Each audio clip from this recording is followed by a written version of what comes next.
കൊല്ലം ആര്യങ്കാവിൽ വൻ കഞ്ചാവ് വേട്ട. തമിഴ്നാട്ടിൽ നിന്നും കടത്തിക്കൊണ്ടുവന്ന 13.5 കിലോ കഞ്ചാവ് ചെക്ക് പോസ്റ്റിൽ എക്സൈസ് പിടികൂടി. സംഭവത്തിൽ 3 പേർ അറസ്റ്റിലായി.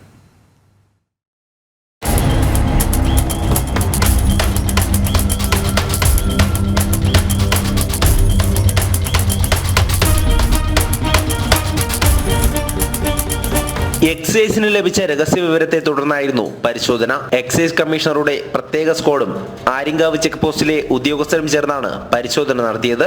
വിവരം ലഭിച്ചതനുസരിച്ച് തമിഴ്നാട്ടിൽ നിന്നെത്തിയ തിരുവനന്തപുരം രജിസ്ട്രേഷനിലുള്ള കാർ തടഞ്ഞു നിർത്തി.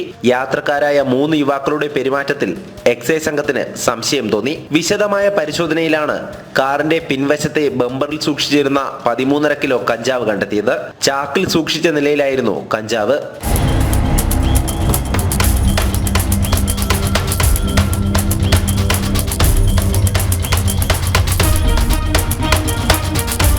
ഓപ്പറേഷൻ ക്ലീൻ സ്റ്റേറ്റിന്റെ ഭാഗമായിട്ട് state excise enforcement squad Aryankavu ഭാഗങ്ങളിൽ ഇന്ന് പുലർച്ചെ നടത്തിയ വാഹന പരിശോധനയിൽ മുൻ NDPS കേസുകളിലെ പ്രതികളായ വെല്ലാരി സുനിയും കൂട്ടരും വാഹനത്തിൽ വരുന്നത് കണ്ട് സംശയം തോന്നി. ഈ വാഹനത്തിൻ്റെ നമ്പറിൽ തോന്നിയ ഒരു സംശയത്തിലാണ് ആര്യങ്കാവ് എക്സൈസ് ചെക്ക് പോസ്റ്റിൽ അത് പരിശോധനയ്ക്കായിട്ട് വിധേയമാക്കിയത്.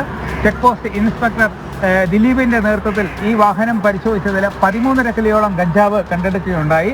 പ്രതികൾ ആന്ധ്രയിൽ നിന്നും കഞ്ചാവ് കടത്തിക്കൊണ്ട് വന്നതായിരുന്നു. ഇവർക്ക് 3 പേർക്കും മുൻ NDPS കേസുകളിലെ പ്രതികളാണ്. 26 കിലോ കഞ്ചാവ് കേസിൽ ബെല്ലാരി സുനി ഇപ്പോൾ ജാമ്യത്തിൽ നേടി പുറത്തിറങ്ങിയതേ ഉള്ളൂ.